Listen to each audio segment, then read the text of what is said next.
Bismillahirrahmanirrahim. Assalamualaikum warahmatullahi wabarakatuh.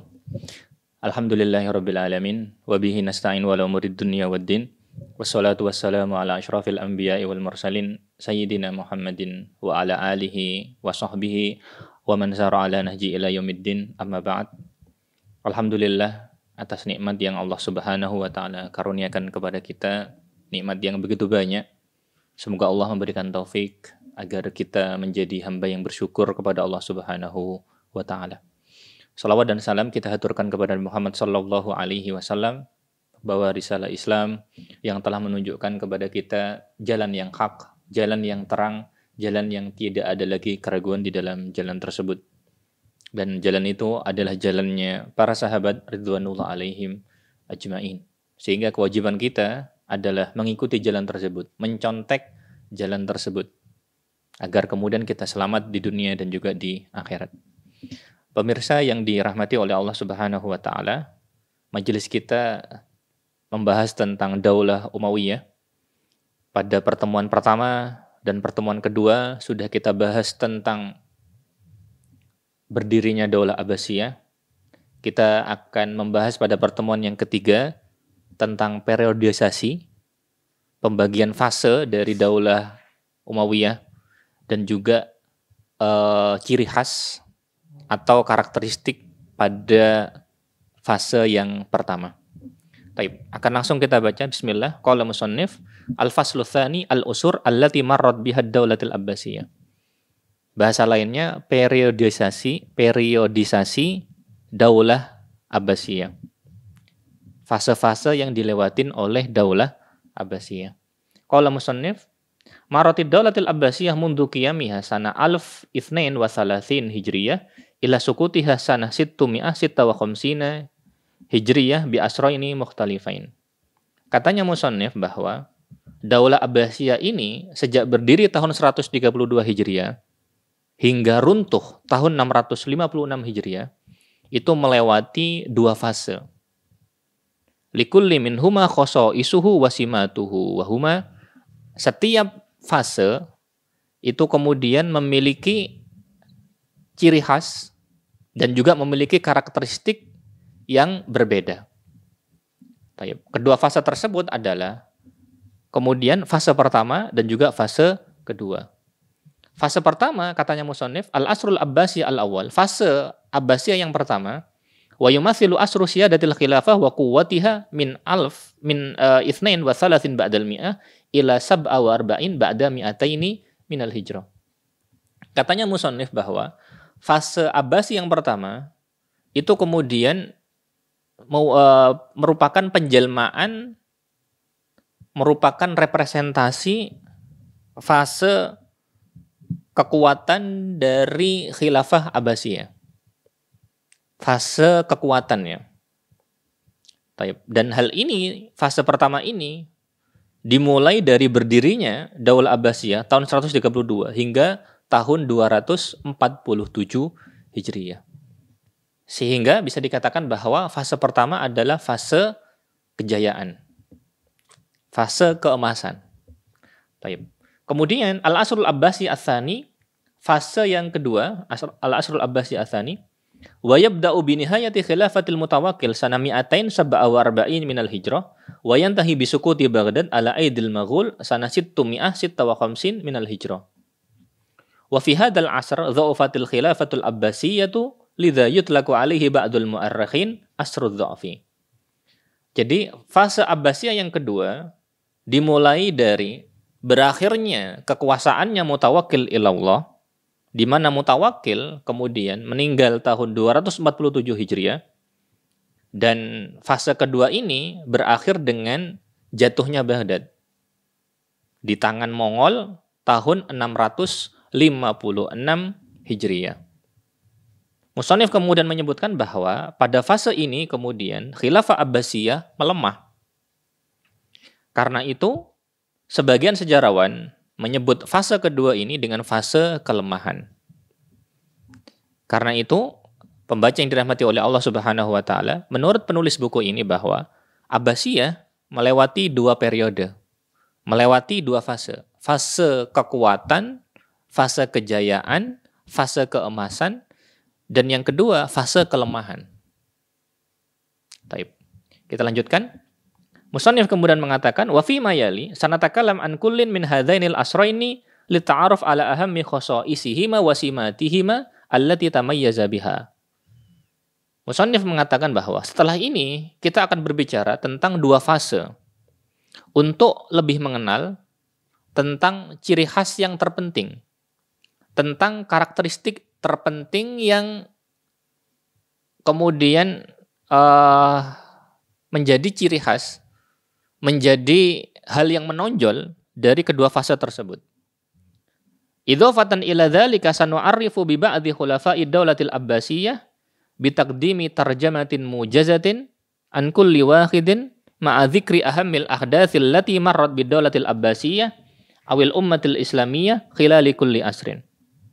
Katanya musannif tadi di sini disebutkan ketika nanti dijelaskan tentang ciri khas, tentang karakteristik dari setiap fase, nanti akan ditambahkan beberapa penjelasan tentang beberapa khalifah Daulah Abbasiyah, dan hal itu dilakukan dengan memberikan biografi singkat dari setiap khulafa, kemudian memberikan beberapa gambaran peristiwa terpenting yang terjadi pada Daulah Abbasiyah atau yang terjadi pada umat Islam kala itu. Baik, kurang lebih seperti itu yang dikatakan oleh musannif. Karena itu, pemirsa, sebagaimana tadi sudah disebutkan bahwa ada dua fase, ada dua periode dari Daulah Abbasiyah. Periode pertama dengan kejayaannya dan periode kedua dengan kelemahannya. Baik, kita lanjutkan. Awalan Asrul Abbasiyah al-awwal, fase Abbasiyah yang pertama, simatu hadzal asr wa khasa'isuhu. Ciri khas dan karakteristik dari fase ini. Qala musannif tamayyaza hadzal asru bi iddati khasa'is wa simat. Jadi fase ini kemudian memiliki beberapa ciri khas, memiliki beberapa karakteristik. Awalan quwwatul khulafa, yang pertama adalah kuatnya para khalifah. Tsaniyan inayah bil jihad, mereka punya perhatian terhadap jihad. Yang ketiga, izdiharul halaqah ilmiah, majunya gerakan ilmiah. Yang keempat, ar-rakha al-iqtisadi, kesejahteraan ekonomi. Yang kelima, muqawamatu syu'ubiyyah wa zandaqah. Yang kelima, menghadapi syu'ubiyyah dan juga zandaqah. Yang keenam, bidayatul inqisam fid daulatil islamiyah wa atharul fitan ad-dakhiliyah fi dzalik. Yang keenam, mulai munculnya perpecahan di daulah Islamiyah dan pengaruh dari fitnah dalam negeri tentang hal tersebut. Jadi ciri khas dari fase yang pertama bahwa satu, khulafanya pada fase yang pertama ini kemudian kuat. Itu ciri khas yang pertama. Ciri khas yang kedua bahwa Daulah Abbasiyah pada fase yang pertama memiliki perhatian dengan jihad. Ciri khas yang ketiga bahwa Daulah Abbasiyah pada fase yang pertama ini kemudian terkenal dengan kemajuan gerakan ilmiah. Yang keempat, Daulah Abbasiyah pada fase yang pertama itu terkenal dengan kesejahteraan ekonomi.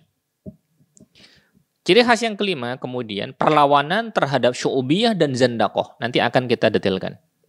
Yang keenam, kemudian mulainya perpecahan dalam daulah Islamiyah dan pengaruh fitnah dalam negeri terkait hal tersebut. Sehingga itu beberapa ciri khas dari fase Abbasiyah yang pertama. Sekarang akan kita bahas satu demi satu dari hal ini. Kita mulai dari yang pertama, quwwatul khulafa. Ciri khas yang pertama dari fase Abbasiyah yang pertama itu adalah quwwatul khulafa, yaitu para khalifah pada fase yang pertama ini mereka khalifah-khalifah yang kuat. Khalifah-khalifah yang kemudian orang-orang yang cakap ya secara umum. Musannif mengatakan haitsu walal khilafa fid daulatil Abbasiyah sab'atun wa thalathuna khalifatan kanat al-asyra al-awwaluna minhum wa hum khulafaul asril Abbasi al-awwal yumathiluna asyra quwwatil khilafatil Abbasiyah. Katanya penulis buku ini, mereka mengatakan bahwa yang menjabat sebagai khalifah di Daulah Abbasiyah total itu ada 37 khalifah. Total ada 37 khalifah. Adapun 10 orang yang pertama dari 37 tersebut, maka mereka adalah para khalifah di fase Abbasiyah yang pertama, di periode Abbasiyah yang pertama. Nah, 10 orang ini kemudian merepresentasikan, mewakili fase kekuatan khilafah. Fase kekuatan khilafah, fase khalifah-khalifah yang kuat. Musannif kemudian menyebutkan wa haula'il khulafa hum Abul Abbas Abdullah bin Muhammad, Abu Ja'far Al-Mansur, Al-Mahdi, Al-Hadi, Ar-Rasyid, Al-Amin, Al-Ma'mun, Al-Mu'tasim, Al-Wathiq, dan Al-Mutawakkil. 10 khalifah tersebut, Musannif menyebutkan, yang pertama adalah Abul Abbas Abdullah bin Muhammad, yang kedua adalah Abu Ja'far Al-Mansur, yang ketiga adalah Al-Mahdi, yang keempat adalah Al-Hadi, yang kelima adalah Ar-Rasyid, yang keenam adalah Al-Amin, yang ketujuh adalah Al-Ma'mun, yang kedelapan adalah Al-Mu'tasim, yang kesembilan adalah Al-Wathiq, yang kesepuluh adalah Al-Mu'tasim ilallah. Sehingga 10 khalifah dari fase pertama Daulah Abbasiyah, mereka itu adalah khalifah-khalifah yang kuat. Baik. Penjelasannya bagaimana? Penulis buku ini kemudian mengatakan, idza tu'addu fatratu hukmi haula'il khulafa min azha usuri daulatil Abbasiyah wa aqwaha atharan fi tarikhiha. Faqad imtazat muddatu hukmihim bi saytarati daulah ala ra'ayaha. Wa tamatta al khulafa'u bi syakhsiyatin qawiyyatin makkanathum min fardi sultanihim ala qiyadatid daulah wa idaratihal mukhtalifah. Wal qada'u ala ayati muhawalatin lil abthi bi muqaddiratid daulah. Kama makkanathum minas sahri ala maslahatir ra'iyah wal ihtimami bihajatihim wa iqamatil adli bainahum. Katanya penulis buku ini bahwa jadi fase kekuasaan khalifah yang 10 ini itu merupakan fase yang paling cerah. Fase yang paling terang, fase yang paling luar biasa. Dan kemudian fase yang paling besar pengaruhnya. Yang paling besar pengaruhnya dalam sejarah Daulah Abbasiyah. Maka fase ini kemudian ciri khasnya adalah bisaytaratid daulah ala ra'ayaha. Ciri khasnya adalah dengan pengaruh negara terhadap rakyatnya. Wibawa negara kepada rakyatnya. Di mana kemudian para khalifah memiliki kepribadian yang kuat. Dengan kepribadian tersebut mereka mampu memaksakan kekuasaan mereka terhadap kepemimpinan negara. Dan kemudian kepada lembaga-lembaga negara. Karena negara dalam Daulah Abbasiyah pada masa itu kemudian memiliki kepemimpinan, para pemimpin. Ada militer, kemudian nanti lembaga negara misalkan ada wazir, ada pembantu lagi, ada para panglima, dan seterusnya ya. Sehingga lembaga-lembaga negaranya berbeda-beda. Nanti ada juga misalkan ada hakim, ada qadhi, dan seterusnya ya. Kemudian nanti ada mahkamah. Kemudian wal qadhu ala ayati muhawal lil abthi bi muqaddiratid daulah. Begitu juga kemudian para khalifah yang kuat ini, mereka itu mampu untuk mengalahkan, untuk menghancurkan setiap upaya untuk meremehkan kekuatan negara. Mereka punya kemampuan untuk mengalahkan setiap upaya yang meremehkan kekuatan negara. Sebagaimana kemudian kekuatan mereka ini menjadikan para khalifah ini mampu untuk sahr, mampu untuk begadang. Demi maslahatnya rakyat, dan kemudian demi memberikan perhatian kepada rakyat, dan juga kemudian menegakkan keadilan di antara mereka. Sehingga ini ciri khas dari fase Abbasiyah yang pertama, di mana kemudian para khalifah itu berwibawa, para khalifah itu kemudian punya pengaruh terhadap rakyatnya. Khalifah ini punya pengaruh terhadap pemimpin-pemimpin negara dengan berbagai macam lembaga-lembaga yang ada di bawah khalifah. Dan begitu juga bahwa khalifah ini punya kemampuan untuk mengalahkan segala macam upaya perlawanan yang intinya meremehkan kekuatan negara. Sebagaimana kemudian kekuatan para khalifah pada fase yang pertama ini ditunjukkan dengan mereka itu mampu untuk begadang demi kemaslahatan rakyat dan juga demi menegakkan keadilan di antara rakyat. Maka ini yang pertama, yaitu para khalifah pada fase yang pertama ini para khalifah yang kuat. Kita lanjutkan, tsaniyan al-inayah bil jihad. Fase yang kedua, ciri khas yang kedua dari fase yang pertama ini adalah al-inayah bil jihad. Daulah Abbasiyah punya perhatian terhadap jihad. Taib. Musannif mengatakan bisa babil fitan wa thawrat allati wajahatatil ummah al-islamiyah fi awakhiril asril abbasi wa bidayatul asril abbasi tawaqqafal jihad wa naqadha ba'du man kana khadi'an lil muslimina ahdahum wa amtana'u an daftil jiz'ah wa khasatan daulatur Rumi allati hajamat ba'dhu manatik li hudud al-islamiyah wa ikhtallatha. Katanya musannif bahwa ciri khas yang kedua dari fase Abbasiyah yang pertama itu adalah perhatian terhadap jihad. Musannif kemudian menyebutkan fitnah, begitu juga kemudian pemberontakan-pemberontakan yang dihadapi oleh umat Islam pada akhir fase Umayyah dan pada awal fase Abbasiyah telah menjadikan jihad itu terhenti. Kaidah yang bisa kita berikan bahwa jika fitnah itu terhenti, jika fitnah itu terjadi, jika pergolakan itu terjadi, maka dalam sejarah biasanya tidak akan terjadi perluasan wilayah. Tidak akan terjadi jihad. Atau paling tidak jihad itu minim terjadi. Alasannya kenapa? Alasannya sederhana. Karena mereka pasti akan fokus untuk menyelesaikan permasalahan yang ada di dalam sebelum mereka keluar untuk melakukan jihad, melakukan perluasan wilayah. Karena tidak mungkin kita kemudian misalkan kalau kita ibaratkan dengan kondisi kita di rumah. Kita ketika hujan, kemudian rumah kita bocor, tidak mungkin kita fokus untuk menyelesaikan kebocoran di rumahnya orang, sedangkan rumah kita kemudian bocor yang bisa jadi nanti kebanjiran. Sangat jarang kemudian fokus keluar sebenarnya di dalam masih belum selesai. Secara umum kaidahnya seperti itu.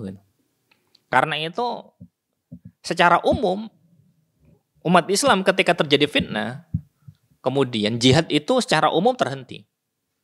Futuhat, pembukaan wilayah secara umum terhenti. Secara umum seperti itu. Nanti ada beberapa pengecualian, ada mungkin tapi sifatnya terbatas ya.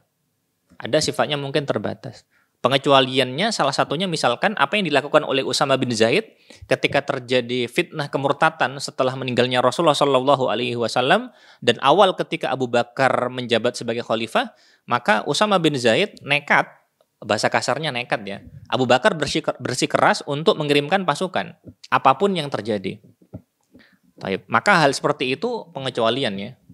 Pengecualian. Secara umum rata-rata terhenti ya. Pada masa ini begitu juga nanti pada fase-fase zamannya Ali bin Abi Thalib juga terhenti ya. Karena umat kemudian fokus dengan perselisihan yang terjadi di dalam ya. Dan kita tahu bahwa perselisihan itu kan akan mencabut keberkahan dan akan mengangkat kebaikan. Karena sulit kemudian hati itu kemudian menjadi berselisih. Sehingga persatuan lebih sulit untuk dilakukan. Sehingga jihad yang memerlukan energi yang banyak itu kemudian bisa menjadi terhalang ya. Bisa terhalang dengan hal tersebut ya. Baik, kita lanjutkan setelahnya. Falamma istatabal amru li Banil Abbas amilu ala muwasalatil jihad. Idma in faragal qaid al-Abbasi Abdullah bin Ali min al-qadha'i ala akhir khulafa'i Bani Umayyah Marwan bin Muhammad hatta sara al-khalifatu Abul Abbas fa amarahu bi ayyasira ala ra'si jayshihi li jihadir Rum wa ta'dibihim. Illa anna dzalika lam yatim bisababi wafati Abil Abbas. Penulis buku ini kemudian mengatakan bahwa ketika keadaan membaik bagi Bani Abbas, ketika keadaan bagi Daulah Abbasiyah itu membaik, ketika kemudian keadaan wilayah Daulah Abbasiyah itu semakin baik ya, semakin aman, semakin tenang, semakin stabil, maka mereka kemudian mulai bekerja untuk melanjutkan jihad setelah keadaan membaik. Karena itu, keamanan itu menjadi modal penting bagi segala macam kebaikan yang datang setelahnya. Karena itu di sisi lain bahwa terjadinya futuhat, terjadinya jihad, salah satu hal penting yang terjadi adalah kestabilan yang dibutuhkan. Kestabilan yang dibutuhkan sehingga hal itu menjadikan kita faham mengapa misalkan Abu Bakar ketika pertama kali menjabat sebagai khalifah, yang pertama kali dilakukan itu adalah memberantas fitnah. Dalam hal ini adalah kemurtatan, nabi palsu, dan orang yang enggan bayar zakat. Karena mereka menimbulkan kerusakan, menimbulkan kekacauan. Ya. Setelah permasalahan mereka selesai, baru bisa fokus untuk membuka ladang jihad. Sebelumnya kesulitan. Jihadnya ya menghadapi gerakan-gerakan tersebut ya, gerakan kemurtatan, gerakan nabi palsu, dan gerakan enggan membayar zakat ya. Sebagian orang Arab, tidak sedikit orang Arab pada masa itu yang enggan bayar zakat. Sehingga Abu Bakar fokus menyelesaikan permasalahan di dalam. Baik. Kemudian idma infaraqal qaid al-Abbasi Abdullah bin Ali min al-qadha' ala akhir khulafai Bani Umayyah Marwan bin Muhammad. Sehingga Abbasiyah, Daulah Abbasiyah, mereka kemudian melanjutkan jihad seketika panglima Abbasiyah yaitu Abdullah bin Ali.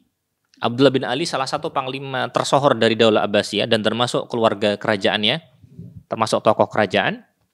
Setelah dia berhasil mengalahkan Marwan bin Muhammad akhir khalifah Daulah Abbasiyah, maka Khalifah Abul Abbas sebagai khalifah pada waktu itu kemudian memerintahkan Abdullah bin Ali untuk bergerak dengan inti tentaranya untuk berjihad melawan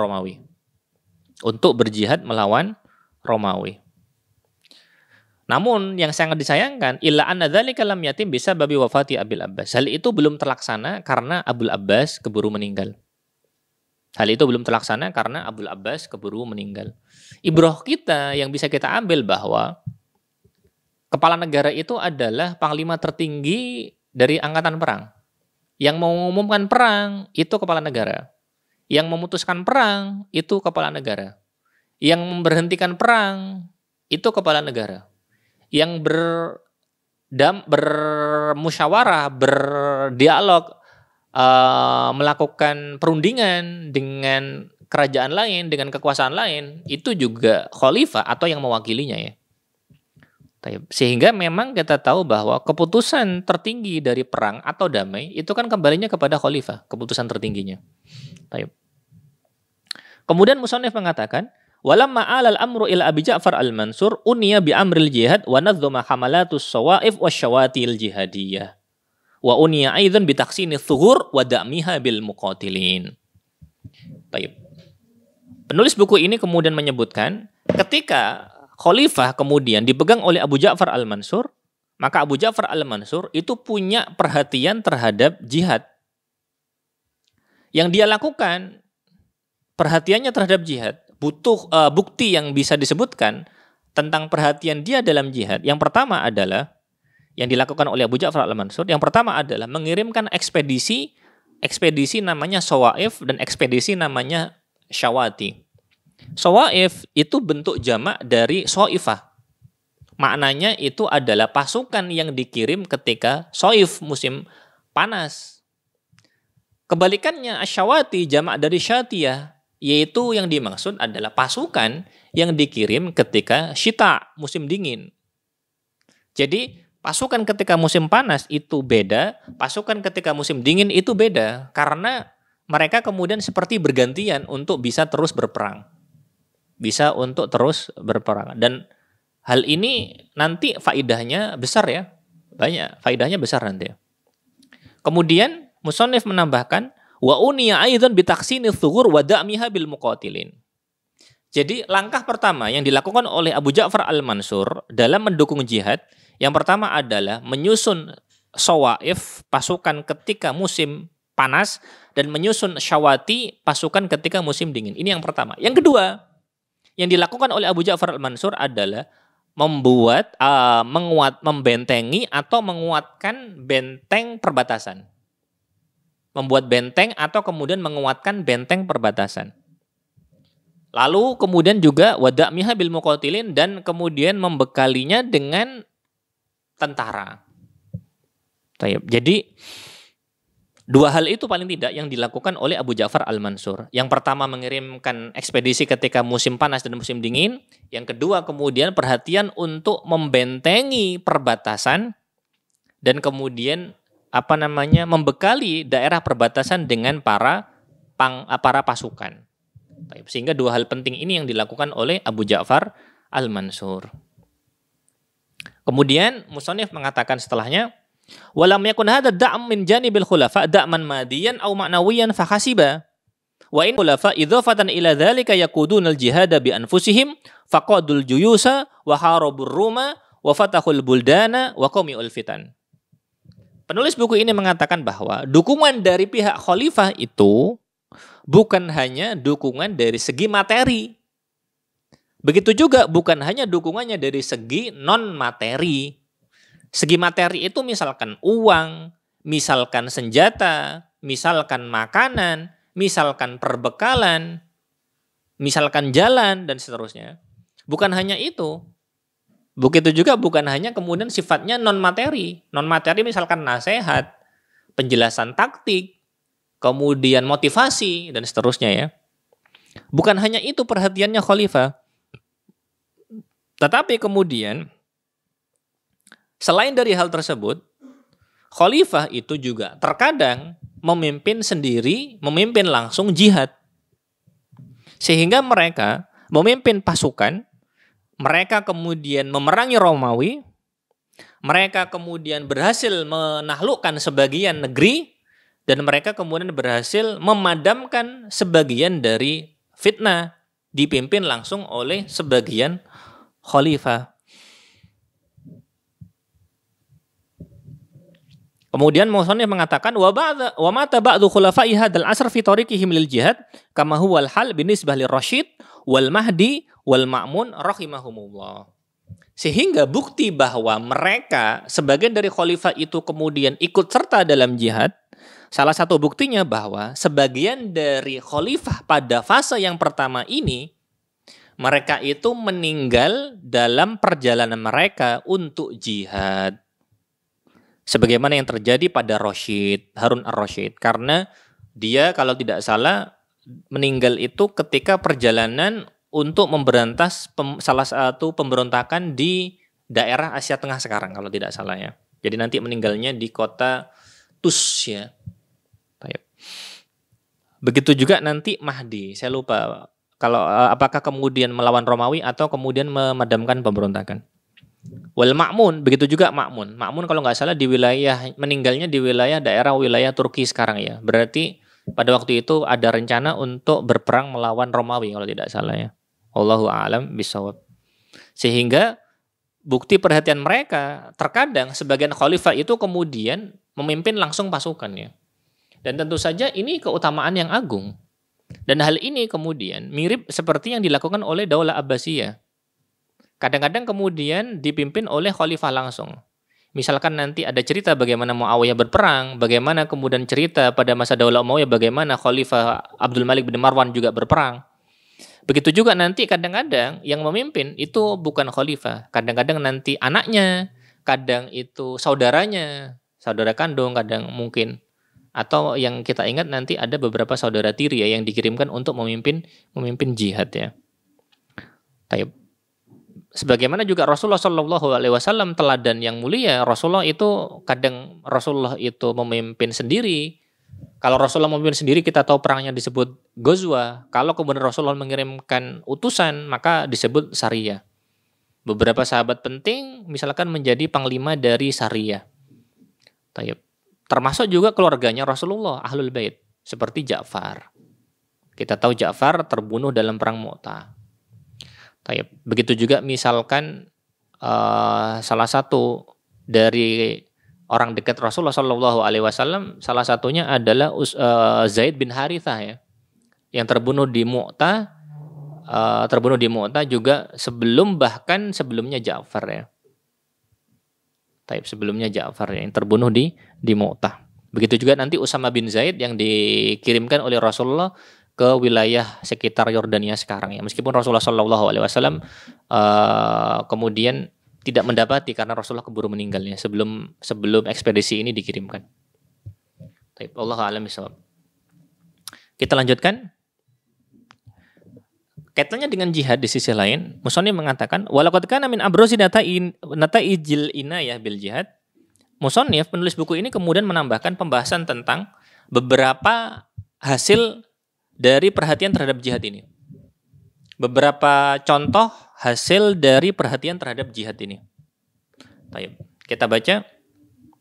Yang pertama, hasilnya ya, atharnya yang pertama adalah an hafadul abbasiyun ala wahdatid daulatil islamiyah biqadrin la ba'sa bihi tahta qiyadatihim fi Baghdad thumma fi Samarra. Hasil yang pertama dari perhatian terhadap jihad ini bahwasanya Daulah Abbasiyah mereka itu kemudian menjaga kesatuan dari wilayah Islam, menjaga kesatuan Daulah Islamiyah itu cukup bagus dalam menjaga Daulah Islamiyah dengan jihad ini tadi. Perannya mereka menjaga persatuan dan kesatuan Daulah Islamiyah dengan jihad ini kemudian cukup bagus ya. Tayyib. Di bawah kepemimpinan mereka, di bawah kekuasaan mereka, baik itu ketika ibu kotanya masih di Baghdad atau kemudian ketika ibu kotanya nanti pindah ke Samarra. Tayyib. Samarra nanti itu sekitar 100 kiloan sebelah timur ya kalau nggak salah, sebelah timurnya Baghdad. Saya lupa, sebelah timur laut atau tenggara saya lupa ya. Pokoknya tidak begitu jauh sekali dari Baghdad. Sehingga itu yang pertama, bahwa dengan jihad kemudian Daulah Abbasiyah cukup berhasil untuk kemudian menjaga keutuhan umat. Menjaga keutuhan wilayah Islam itu cukup berhasil dengan jihad ini tadi ya. Selanjutnya yang kedua, kama kana min nata'ij dzalika aidan istimraru tafawuq wal izzatul islamiyyah 'alal a'da hatta a'tal jizyata an yadin wa hum shaghirun. Hasil yang lain dari perhatian Abbasiyah terhadap jihad itu adalah bahwa umat Islam itu kemudian istimraru tafawuq. Jadi mereka itu keunggulannya dan juga izzah, harga diri, kemuliaan yang mereka miliki itu kemudian terus istimror, terus langgeng, terus bertahan. Kemuliaan mereka, ketinggian mereka, keunggulan mereka atas musuh itu terus berlangsung. Kenapa? Karena mereka menjaga jihad. Karena mereka kemudian mempertahankan jihad. Sehingga ketika kemudian jihad itu dalam makna yang syar'i ya, itu kemudian terjaga, maka umat Islam kemudian mulia. Umat Islam kemudian tinggi ya. Sehingga musuh itu di bawah.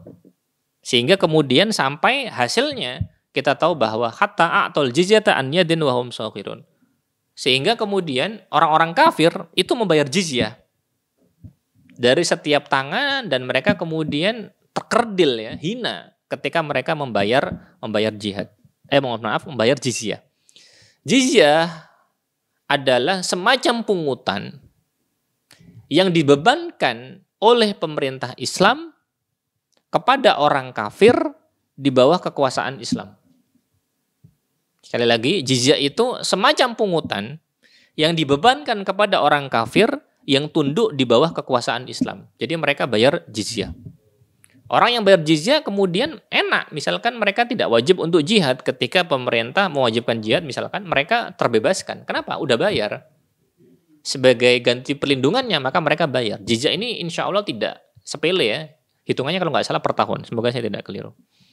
Sehingga ini hasil yang kedua dari perhatian kepada jihad. Bahwa umat Islam kemudian di atas ya. Umat Islam di atas. Orang kafir otomatis di bawah dengan terjaganya jihad. Hasil yang ketiga dengan jihad ini tadi adalah kama tamakkanu bidzalika min himayatil bilad al-islamiyah fadlan anil futuhatil jadidah fi biladi ma wara'an nahar wa ghairiha. Jadi akibat akibat yang ketiga ya, hasil yang ketiga dari perhatiannya Abbasiyah terhadap jihad itu adalah mampunya Daulah Abbasiyah untuk menjaga negeri-negeri Islam dengan jihad ini tadi ya. Ditambahkan lagi kemudian dengan penahlukan-penahlukan baru yang terjadi di negeri Mawaro'an Nahar. Biladu Mawaro'an Nahar dalam istilah asingnya itu nanti kadang-kadang sering disebut dengan nama Transoksania. Masuknya sekarang itu wilayah-wilayah Asia Tengah. Nanti ada seperti misalkan ada Uzbekistan, kemudian nanti ada Afghanistan yang bawah, kemudian nanti ada Tajikistan, kemudian nanti juga ada Kirgistan ya, dan negara Tantan yang lainnya.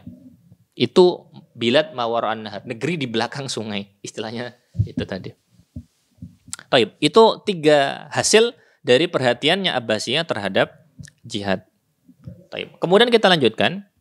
Wa mimma yusajjal li Bani Abbas fi hadzal asr annal hamalatil jihadiyah kana yaquduha fi katsirin minal ahyan immal khulafa kama asyarna min qabl wa imma umara'ul bait al-Abbasi. Kal Mahdi fi ahdi walidihi wa Rashid fi ahdi walidihi wa Abdullah bin Ali wa Isa bin Musa wa Abdullah bin Saleh wa ghairuhum. Musannif kemudian, penulis buku ini memberikan catatan tambahan bahwa yang bisa dicatat, yang kemudian layak untuk dicatat terkait dengan jihad yang dilakukan oleh Bani Abbas pada fase yang pertama ini, bahwa ekspedisi jihad itu kadang-kadang dipimpin, kadang-kadang seringnya itu kemudian dipimpin oleh khalifah sebagaimana sudah kita sebutkan sebelumnya ya. Baik. Dan juga kemudian kadang-kadang itu dipimpin oleh salah satu pangeran dari keluarga kerajaan. Salah satu pangeran dari keluarga kerajaan. Baik.